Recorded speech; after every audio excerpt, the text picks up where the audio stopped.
नवे दानवाडचे प्रयोगशील शिक्षक व प्राध्यापक अनिल अंबुपे यांनी जनतेला सांगितलं, श्रम हेच दैवत, श्रम हेच कर्म। नवे दानवाड गावातील एक उपक्रमशील प्रयोगशील शिक्षक प्राध्यापक अनिल रावसाहेब अंबुपे यांनी महात्मा बसवेश्वर महाराजांचा जिवंत देखावा सादर करून समता नायक, क्रांती सूर्य, दासोह, अनुभव मंडप या बसवेश्वर महाराजांचं वचन साहित्य जनतेसमोर मांडलं। श्रम हेच दैवत, श्रम हेच कर्मात श्रमाचं महत्त्व सांगितलं।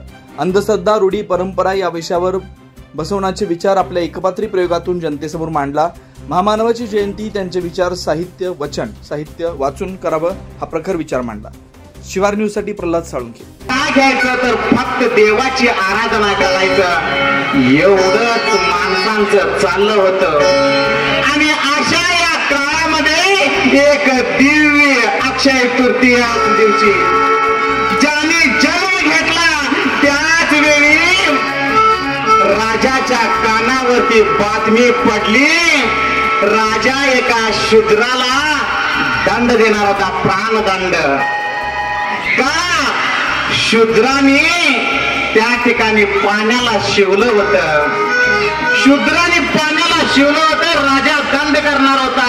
आणि त्याच वेळी अक्षय तृतीयेच्या मोहरावरती त्या पृथ्वीवरती सूर्य जन्मला। क्रांती सूर्य बसवण्णा, क्रांती सूर्य बसवण्णा, क्रांती सूर्य बसवण्णा। आणि बसवण्णा जन्मला त्याच वेळी राजाला सुद्धा आनंद झाला आणि त्या शूद्राची सुटका झाली। ज्या माणसाची सुटका या जन्मल्यानं झालं तर अशा माणसाचा इतिहास खूप मोठा आहे, वचन साहित्य खूप मोठा आहे। अरे गुलामाला बादशाह करून गुलामों का बादशाह तो सभी हो जाते हैं, मुर्दे लोगों को बादशाह बनाने को सभी हो जाते हैं, लेकिन मुर्दे को बादशाह बनाने वाला पहला राजा हो गया, वो है बसवण्णा, वो है बसवण्णा। म्हणून ताजमहल एक प्रेम की कहानी है, बसवनाची जन्म कहानी ही एक शेर की कहानी, शेर की है।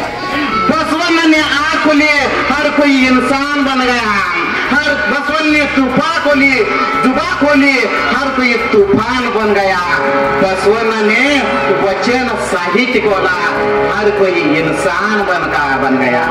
माणसाला माणसासारखा जगण्याचा अधिकार नव्हता आणि तो हक्क पहिल्यांदा या ठिकाणी बसवण्णाने दिला। पूजा करण्याचा अधिकार फक्त